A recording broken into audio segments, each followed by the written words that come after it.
On today's show, do the Cavs have real depth? We're going to talk about that and more on today's show. Thanks for making Locked On Cavs your first listen every day. Remember, we are free and available wherever you get your podcasts. You are Locked On Cavs, your daily Cleveland Cavaliers podcast.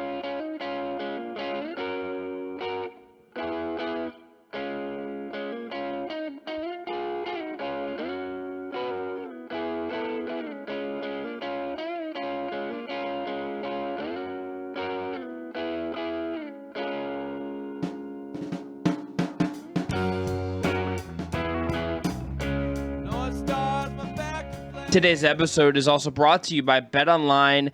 BetOnline has you covered this season with more props, odds, and lines than ever before. That's BetOnline. That's where the game starts. The music you heard on the way in, by the way, is from our friends at Astro Radio. Check them out on Apple Music or Spotify.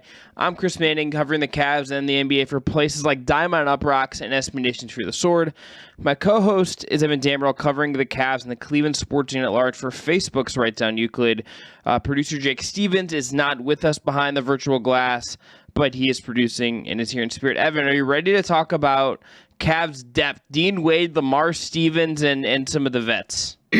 First off, I like that you said Jake is gone, but always in our hearts, more or less.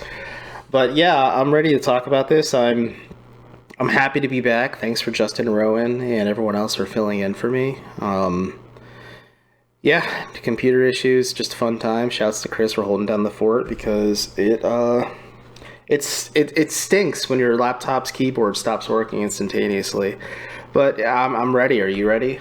Yeah, I was born ready. You know, this is what I'm here to do. Let's start with Dean Wade. We're gonna do Dean Wade segment 1, Lamar Stevens segment 2, and then some of the vets in segment 3, specifically Howell Neto and Robin Lopez, maybe some of the two-way guys in there as well. But to start with Dean Wade, Evan, I was going through his film, looking through some of his numbers, and just thinking about remembering what he was last year.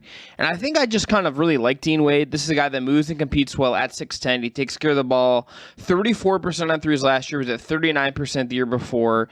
38% on non-corner threes last year. A weirdly low 24% on corner threes last year, which you suspect will not be the case in his minutes this year. That's just an insanely low number for a guy who is, I think, a pretty solid shooter. 71% at the rim. And I think the most interesting part of this is that he really last year, maybe this is due to personnel, maybe this is due to just what his game is, but he was most effective as a small forward. He played about 1,200 possessions as a small forward, plus 6.6 per 100 possessions. Those lineups had an offensive rating of 109.9, a defensive rating of 103.3. Garland, Okoro, Wade, Mobley, Allen. So basically one of the starting lineup variants with Wade in the marketing role. 218 possessions, plus 12.8 per 100 possessions, giving up astounding 99.5 points per 100 possessions, 118.8 offensive rating. Comparatively at center, or when he's playing power forward, 617 possessions in total. Those lineups are on average minus 4.5 per 100 possessions.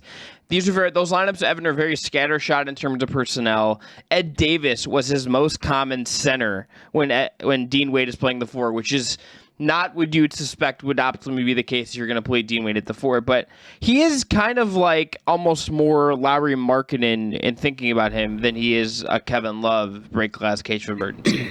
Yeah, you can kind of see the thought process and what the Cavs are trying to accomplish, and Dean Wade shared this with the media several points during the season last year, before he was out for the season with a torn meniscus, that he's still kind of learning on the fly how to play small forward after playing the 4 and some 5 at Kansas State and in high school and everything else, because that's just kind of where he is. But like you said, he's played pretty well, especially in spot starts for the Cavs. And I think when you mentioned the Ed Davis statistic, I think that really puts into perspective how beat up and maybe COVID-riddled this Cavs team was at times last season too, where you're kind of asking those guys to play legitimate minutes for you in lineups. And like, no disrespect to either of them, but there's a reason why Dean Wade is kind of like a break glass in case of emergency type of option for the Cavs. But I think Cleveland transforming him into a 3 is an interesting way to develop him. I think we'll talk about this a little bit more as well with Lamar Stevens, because Lamar said outright during his exit interview that the Cavs want him to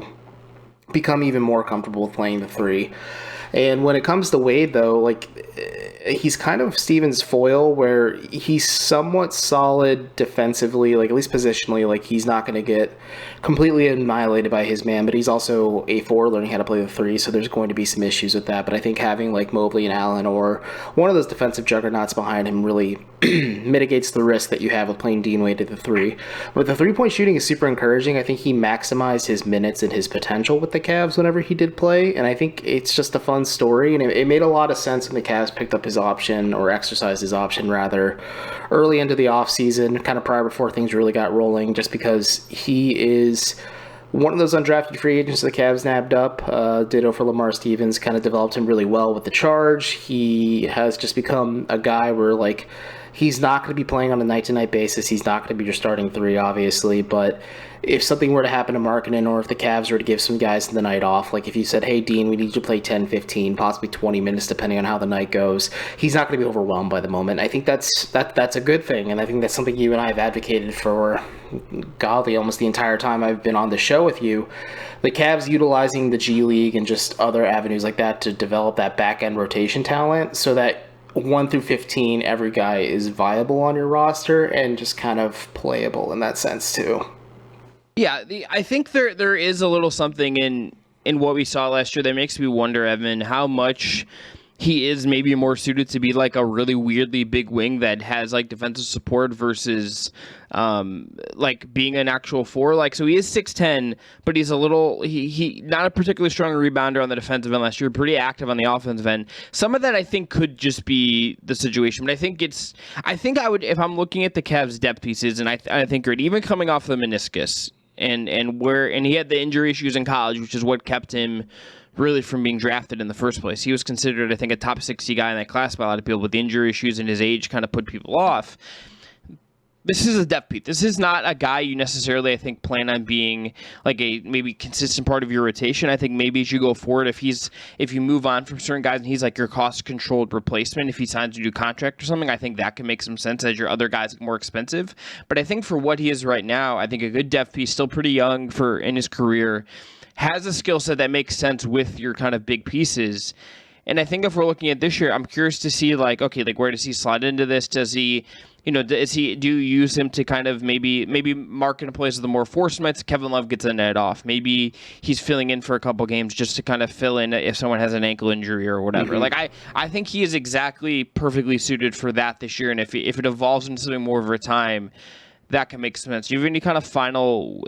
Is there anything about Wade that you're kind of because we've been very positive about him? I think just to end this, is there anything about him that you feel that kind of concerns you in what he provides? Well, the reason he went undrafted at Kansas State was due to foot injuries. Yep. But he did tear his meniscus last year, like I kind of noted towards the top of my just riff on him. I think just monitoring his health and just kind of where he's at in terms of his recovery, we haven't really gotten any updates on it. I saw through Chris Fedor that the Cavs are hosting a player-led training camp in Los Angeles. I didn't read it too deeply, so I don't know if Wade will be there or not. I know Sexton won't be.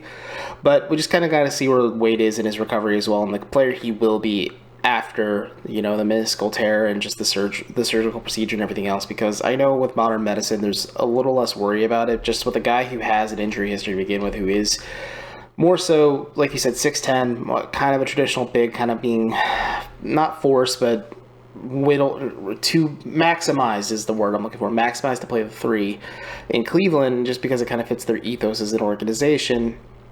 Just, keep an eye on that. Maybe make sure he's fully healthy. Make sure he's fully together. And so, like, when the time comes, like, when you need to lean on him, are you going to get the same results as last season, or maybe not an abbreviated version, but maybe something that's like 95% or 90% of that, just because there is some injury concern there.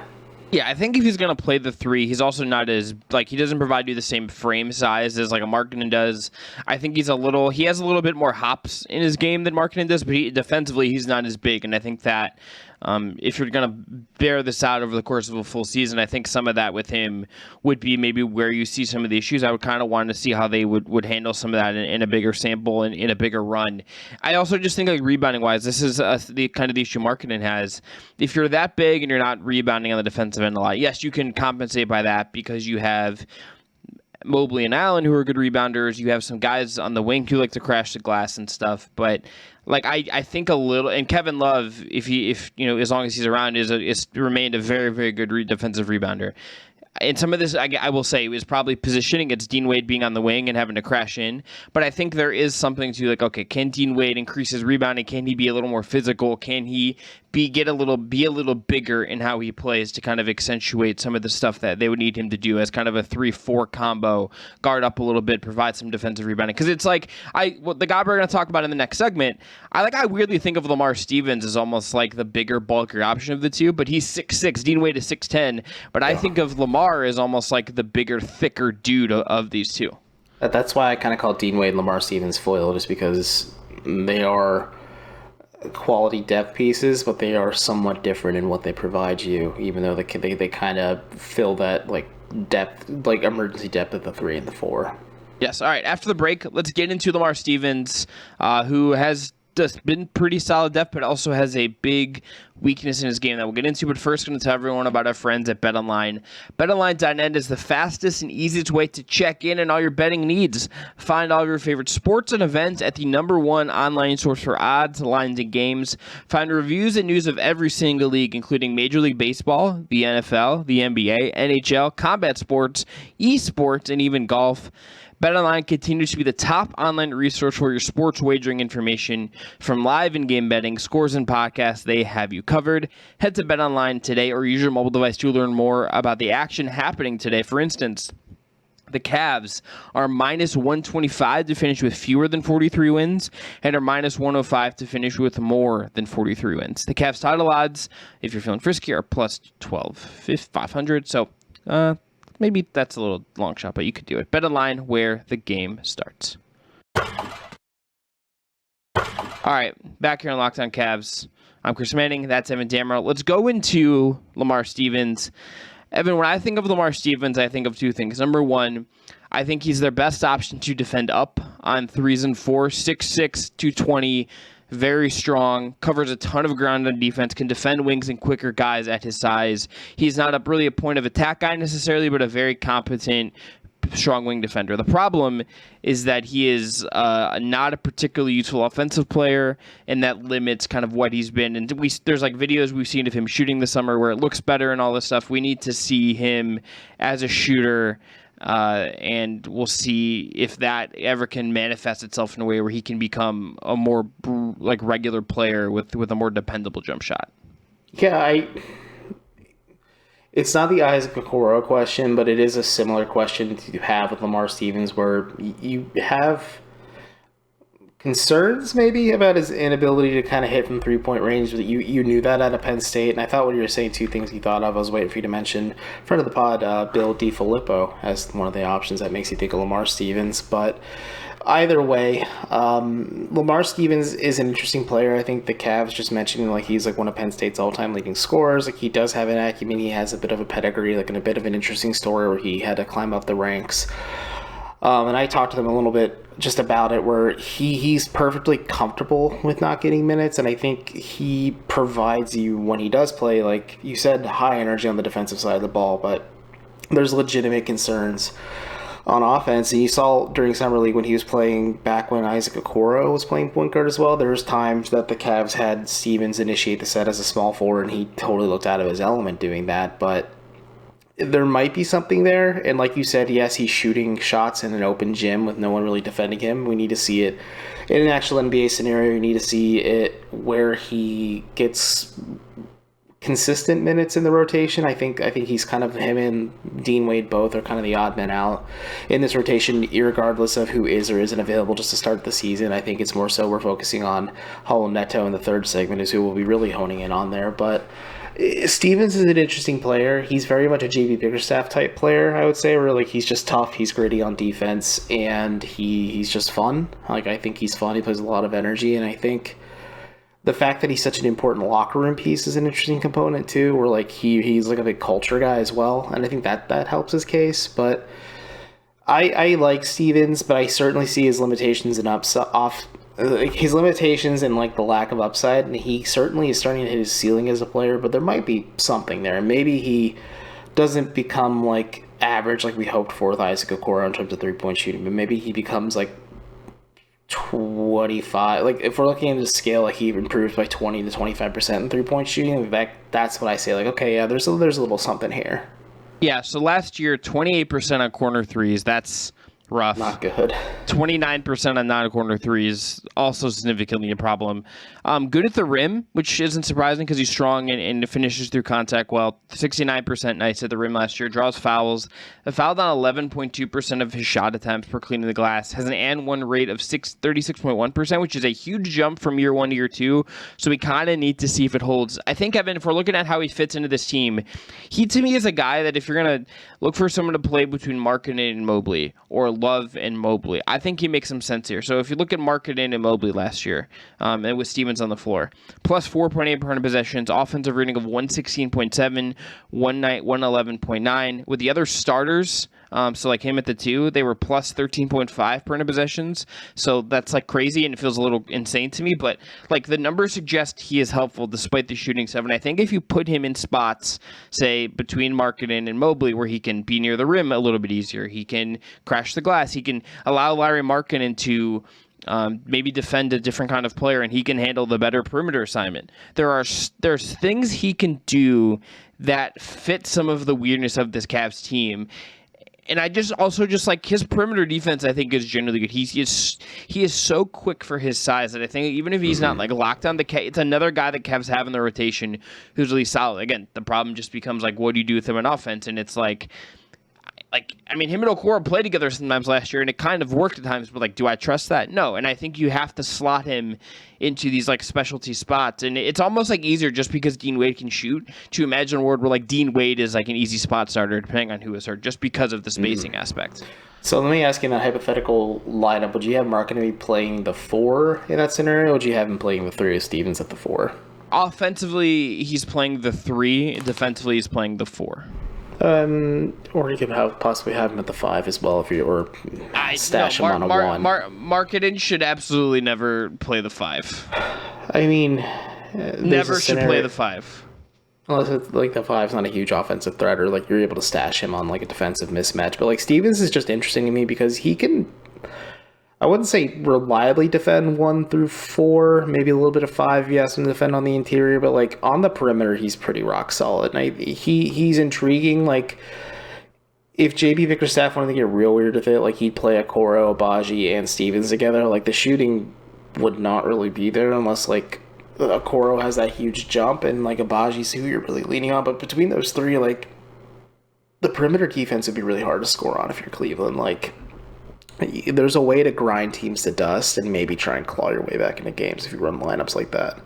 Yeah, and if you want to like take away some of the physical, like if Evan, depending on what Evan Mobley's physicality looks like in year 2, and Markkanen is just not a physical player. Like that is not what Markkanen is. He's a pretty limited as far as 4s go.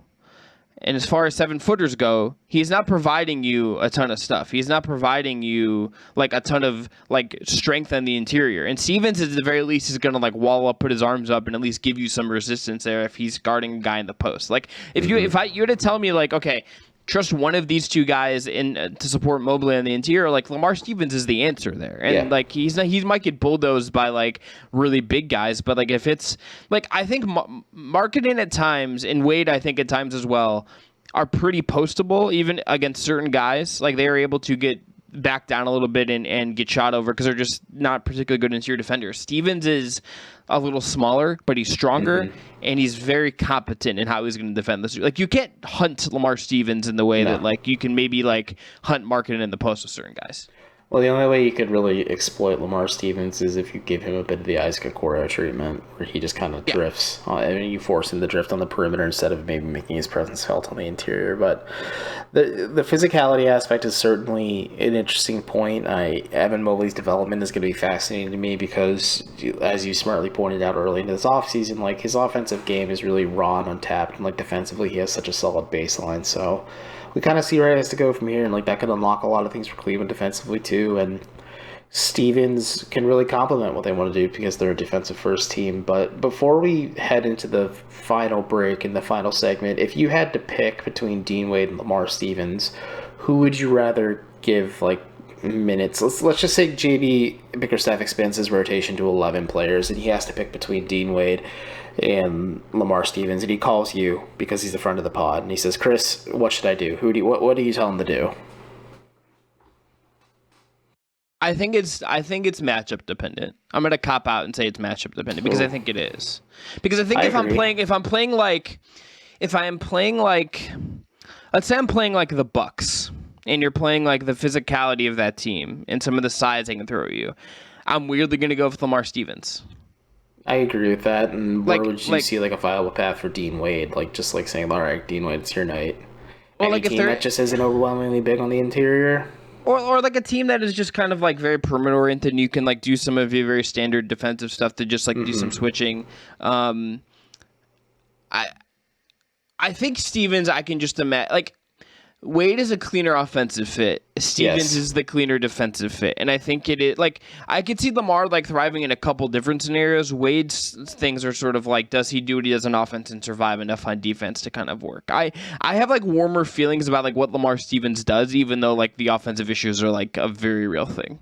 You are where I'm at, and that's why I'm not going to cop out, and I'll just say Lamar Stevens, and I also just think maybe Cleveland has the offensive firepower and personnel with Garland, Love, Markkanen, Mobley, Allen, possibly Sexton as well if he's back, LeVert too, to maybe supplant some of the offensive deficiencies Lamar Stevens has and just really accentuate and just encourage his defensive potential in some of these lineups. And I think I just go with Stevens. If it's like 5-10 minutes a night like that, I think I'd rather go that path.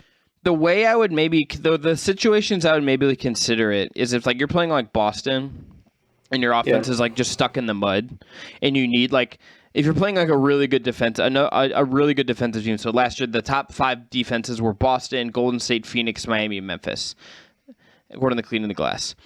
If you're playing one of those teams and your offense is just like stuck in the mud, that's where Wade, because he will attack some closeout sometimes. He can space. Like that's where I'm throwing him at the wall and saying like, can you provide me something? But if you're playing like Chicago, like I think you can get away with playing Lamar a little bit easier because like he can be useful defending like DeRozan or Lonzo Ball, and like you can make that work well enough. All right, after the break, we're going to talk about the other Cavs depth options, including one of Cedi Osman or Dylan Windler, how Neto and Robin Lopez, and the two-way guys, Isaiah Mobley and RJ Nembhard. Right back.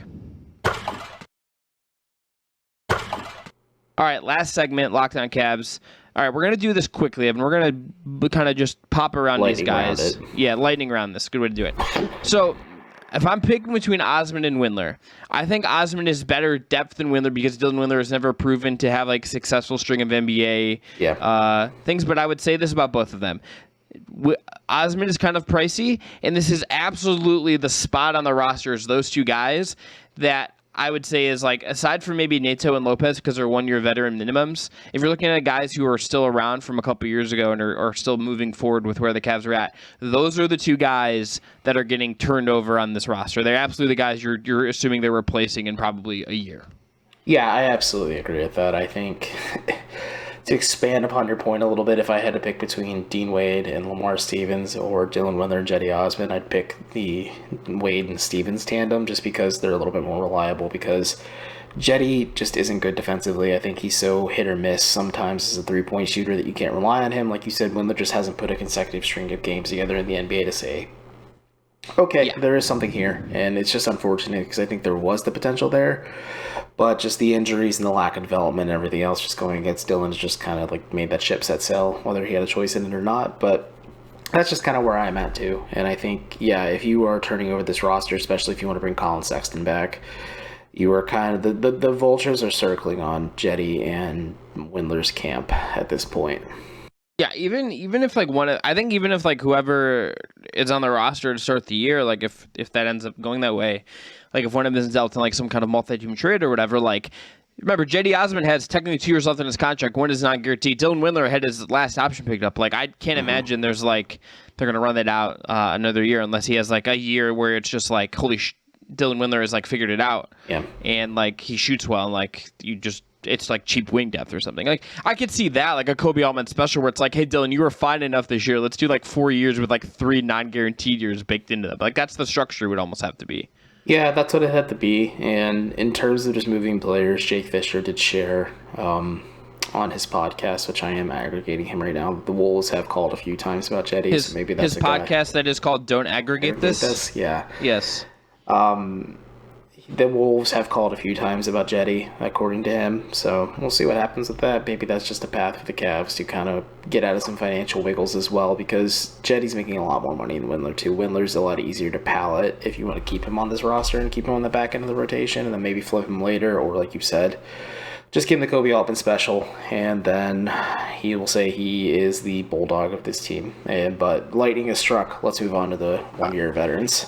So I would lump them together. Obviously, one is a point guard, one is a center who is really into Disney, but Neto and Lopez are both good, solid veteran options at positions that went wrong for the Cavs last year. Lopez is a much, much better option than Moses Brown if Jared Allen misses time for whatever reason. Moses Brown, who will go down in history now that Bill Russell's number has been retired by the league, as the last Cav to ever wear the number 6. You think they make an exception for LeBron if he came back, or no?